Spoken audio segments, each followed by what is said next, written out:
কি মাম্মাম? ছেলের মুখে এই কথা শুনে কিছুটা চমকে উঠল তে। যে প্রশ্নটার ভয় সে করেছিল এতদিন ধরে, সেই প্রশ্ন আজ করে ফেললো তার 5 বছরের ছেলে সুহু। নিজের কান গরম হয়ে গেল, কি বলবে কিছুই বুঝতে পারছে না সে। তখনই হঠাৎ করে ফোন বেজে উঠল তার। হ্যালো। কাল সকালে একবার স্টুডিওতে এসো, র্যাম্পিং এর কিছু কাজ আছে, আর তোমার লুকিং টেস্টও করাতে হবে। আশা করি সময় মতো চলে আসবে, গাড়ি পাঠিয়ে দেওয়া হবে। Okay sir. তে হলো একজন সিঙ্গেল মাদার, ভালোবাসার উপর খুব বিশ্বাস করে এই পরিস্থিতি হয়েছে তার সাথে। কিন্তু পাপের ফল ভেবে সন্তান পেটে ধরলেও জন্মের পর যখন মুখটা দেখলো তখন তার মনে আর কোনো কিছুই রাখেনি। কিন্তু সেই একটা ভুলের জন্য তাকে অনেক কিছু হারাতে হয়েছে। সবচেয়ে কাছের মানুষদের সে হারিয়েছে, মানে তার বাবা মাকে।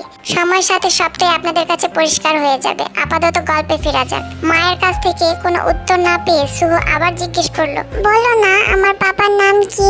নিজের ছেলেটাকে শক্ত করে জড়িয়ে ধরে বলল তে, তোমার পাপার নাম হলো জেন্টলম্যান। জেন্টলম্যান? তাহলে পাপা কোথায়? আমাদের কাছে আসে না কেন? আমাকে ঘুরতে নিয়ে যায় না কেন? চকলেট আনে না কেন? তোমার পাপা তো একজন জেন্টলম্যান, তাই না? ওনার তো অনেক কাজ, তাই আসতে পারে না। আর এখন তুমি যদি না ঘুমাও তাহলে তোমার পাপা রাগ করে আর কখনোই আসবেন। তুমি কি চাও তোমার পাপা না আসুক?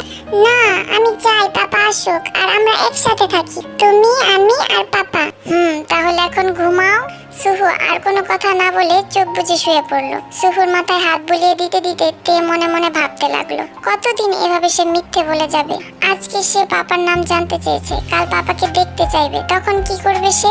এসব ভেবেই কয়েক ফোঁটা নোনা জল গড়িয়ে পড়লো তের চোখ থেকে। পরদিন সকালবেলা হাজার চেষ্টা করেও সুহুকে বাসায় কাজের মেয়ের সাথে রেখে যেতে পারেনি তে।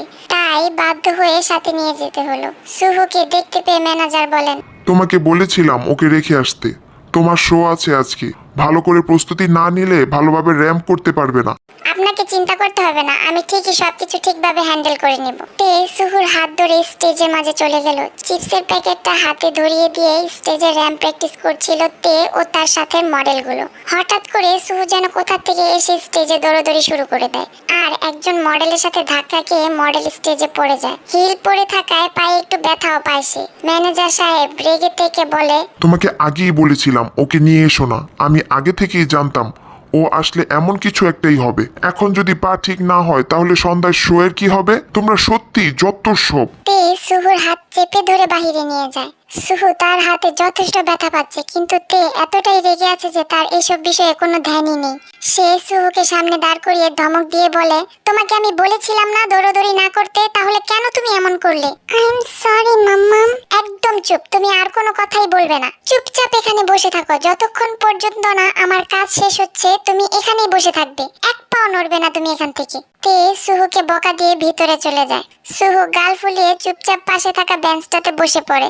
হঠাৎ করে তার চোখ গেল আইসক্রিমের দিকে। সে চুপি চুপি ভেতরে গেল আর তের ব্যাগ থেকে কিছু টাকা নিয়ে বাইরে চলে আসলো। এইদিকে আজকের প্রোগ্রামের বিশেষ আকর্ষণ জিয়ন জাংকুক। এখানের ফিল্ম জগতের স্টার উনি। প্রতিটা মেয়ে তার প্রেমে পাগল।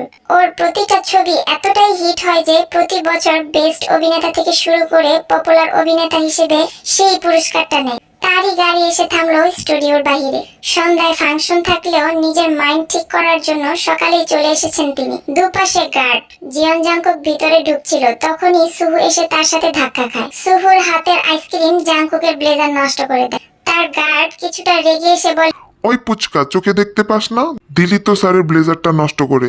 তোকে তো বলে হাত উঠাতে নিলে সুহু ভয়ে চোখ বন্ধ করে নেয়। জাংকুক গার্ডের হাত ধরে ফেলে। চোখগুলো বড় বড় করে গার্ডের দিকে তাকালে গার্ড বুঝতে পারে তিনি খুব রেগে গেছে। যে মানুষ বাচ্চাদের আদর না করে হাত তুলতে চায় তার মতো গার্ড আমার লাগবে না।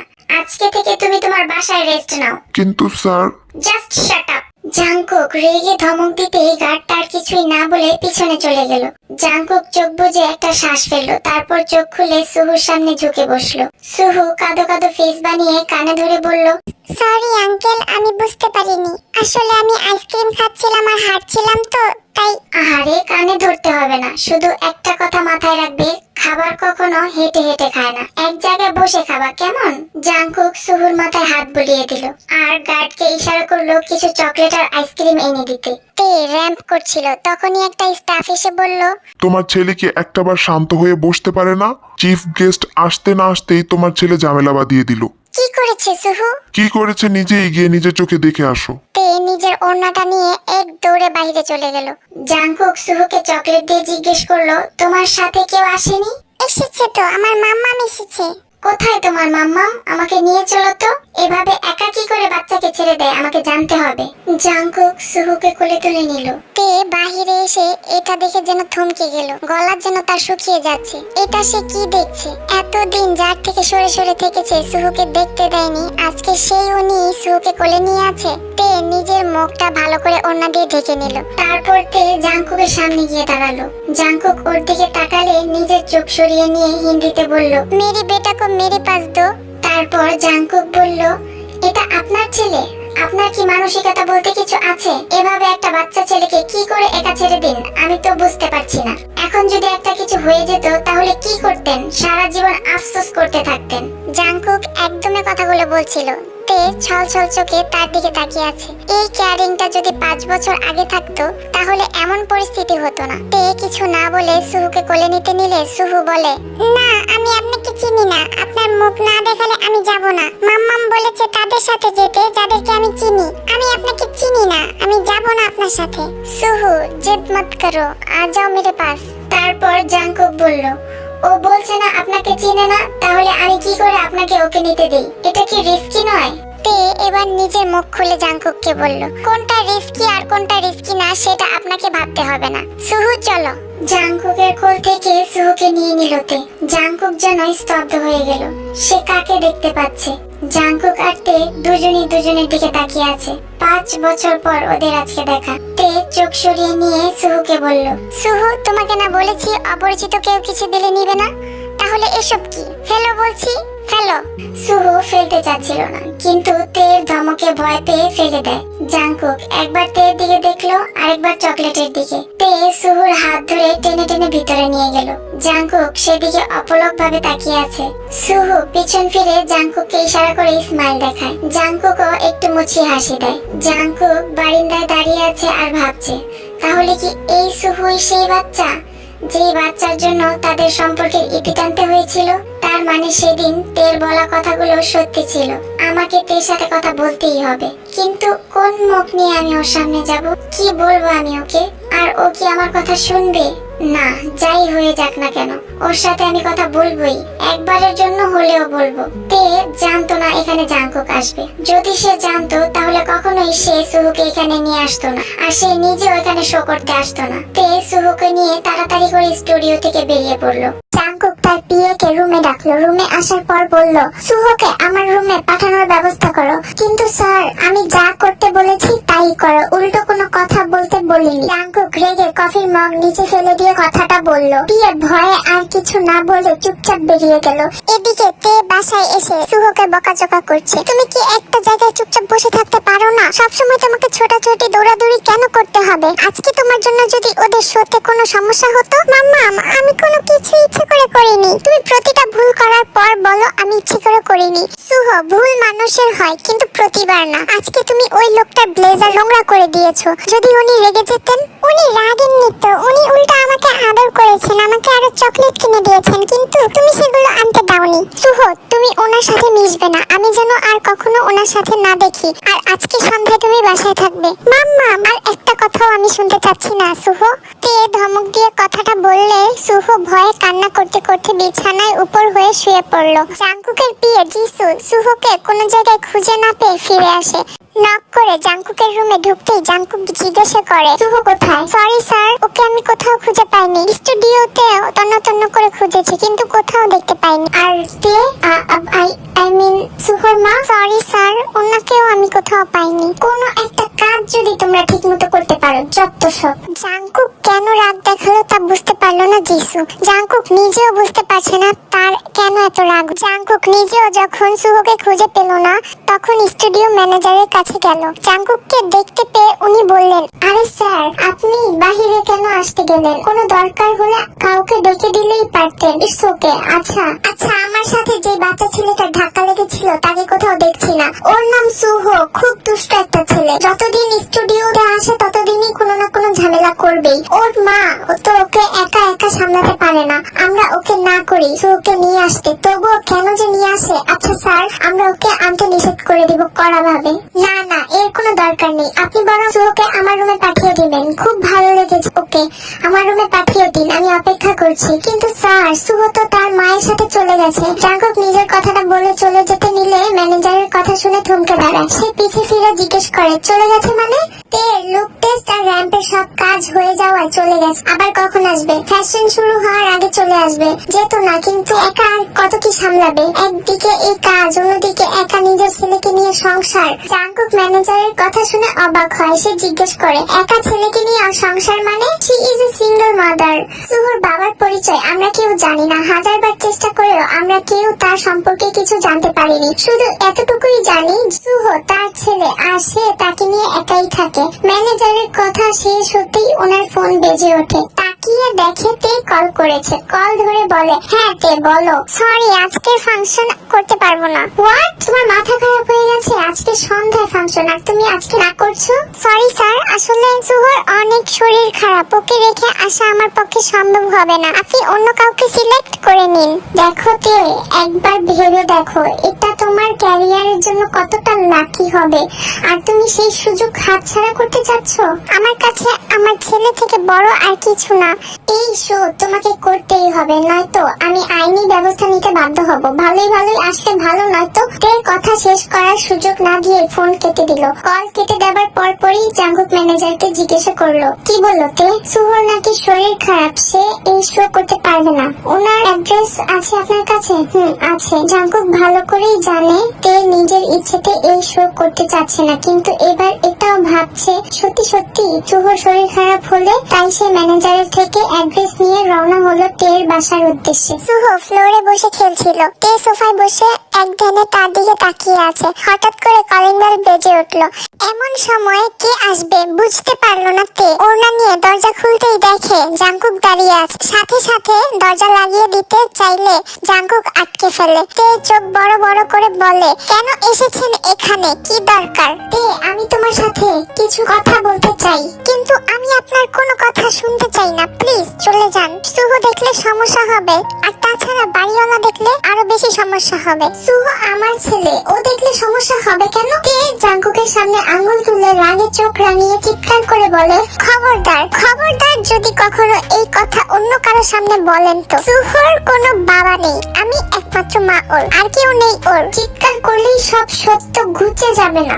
আজকে এত বছর পর এই সত্যের পিছনে পড়লে দেখতে দেখতে 5টা বছর হয়ে গেছে। আপনি পাল্টে গেছেন, পাল্টে গেছে আপনার লাইফস্টাইল, আর পাল্টে গেছে আমারও জীবন। কিন্তু এত কিছু পাল্টে যাবার পর সত্য দিয়ে কি করবেন?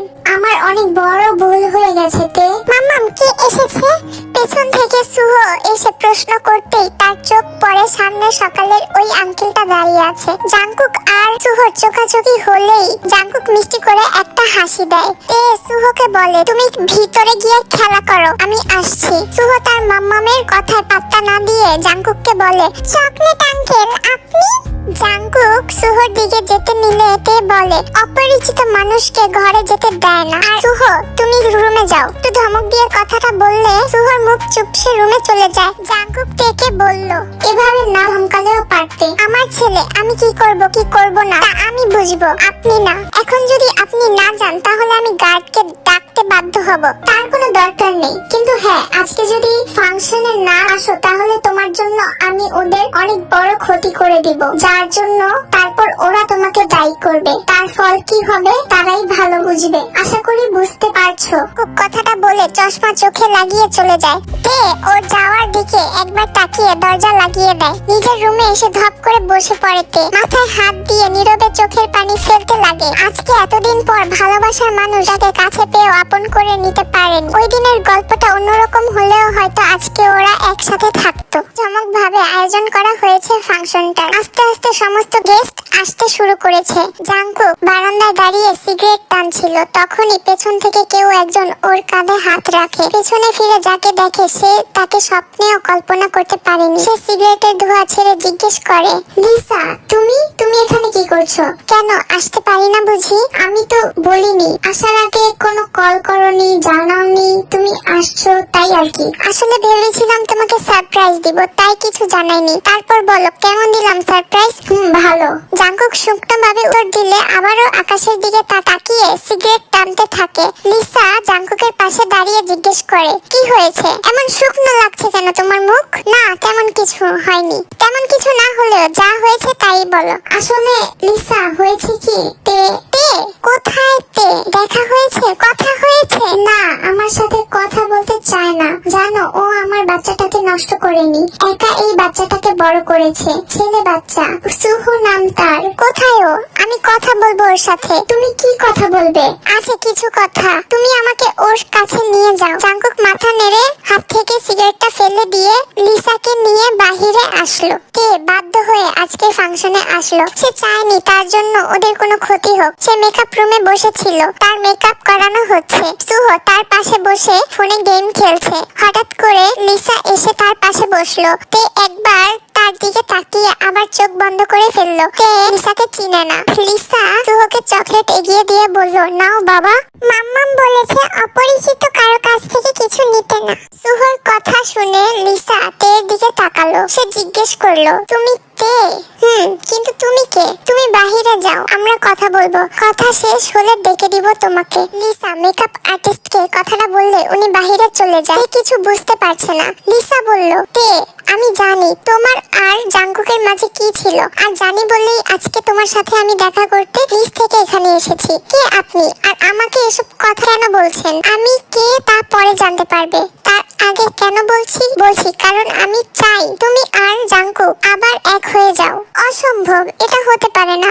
আর আমি চাই না সুহর সামনে এসব কথা উঠুক। প্লিজ এখান থেকে চলে যাও তুমি। কেন তে? তুমি চাও না তোমার সন্তান তার বাবার স্নেহ পাক, তার বাবার পরিচয় পাক, বাবার ভালোবাসায় বড় হোক? কোন বাবার আদর ভালোবাসা স্নেহের কথা বলছো তুমি? যে বাবা তার সন্তানের কথা শুনে তা প্রকাশ্যে আনতে ভয় পায়, সে বাবার কথা? নাকি যে বাবা সন্তান নষ্ট করার অফার করে সেই বাবার কথা? তে তোমাদের মাঝে অনেক বড় ভুল বোঝাবুঝি হয়ে গেছে। ভুল তো তখন করেছিলাম যখন ওকে বিশ্বাস করেছিলাম। তে তুমি জানো তুমি চলে আসার পর ও তোমাকে কত জায়গায় কিভাবে পাগলের মতো খুঁজেছে। তোমার জন্য ও তোমার বাবা মায়ের পায়ে পর্যন্ত পড়েছে, কিন্তু কোনো খবর ওরা দিতে পারেনি। সব শেষে যখন তোমাকে পেল না তখন ওই মানুষটা কেমন পাথরের মতো হয়ে গিয়েছিল তা আমি নিজ চোখে দেখেছি। কতটা ভয়ঙ্কর দেখতে লাগছিল ওর চেহারা, তা আমার থেকে ভালো আর কেউ জানে না। প্রতিনিয়ত তে তে করে কেঁদেছে। কয়েকদিন পর পর পাগলের মতো হাত কাটতো, মাঝে মাঝে তো সুইসাইড করার জন্য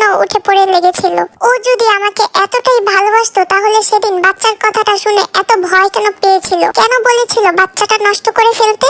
জাঙ্কুক তখন বুঝতে পারেনি কি করবে। তখন তার ক্যারিয়ার শুরু হচ্ছিল। তখন যদি ও তোমাদের বিয়েটা প্রকাশ্যে আনতো আর তোমাদের বাচ্চার খবর জানাজানি হতো তাহলে অনেক ঝামেলা হয়ে যেত। তাই বলে সে তার বউ বাচ্চাকে ছেড়ে দিবে? ছেড়ে দেয়নি। তোমার পাঠানো ডিভোর্স পেপারটাতেও আজ পর্যন্ত সাইন করেনি। সেদিনের পর থেকেও তোমাকে খুঁজে বেড়াচ্ছে কিন্তু কোথাও পাইনি। আর এখন পেয়েও আপন করে নিতে পারছে না। তুমি একটা বার ওর চোখের দিকে তাকিয়ে দেখো। তুমি যদি সত্যি ওকে ভালোবাসো তাহলে ঠিকই বুঝতে পারবে কতটা কষ্ট পাচ্ছে ও। তের গাল বেয়ে পানি পড়লো। সুহু দৌড়ে তার হাত ধরে বলল, মাম্মাম তুমি কান্না করছো কেন? কি হয়েছে তোমার? কিছু হয়নি বাবা। তে কথাটা বলে চোখের পানি মুছে ফেললো। সুহর ফিউচারটা ভেবে দেখো।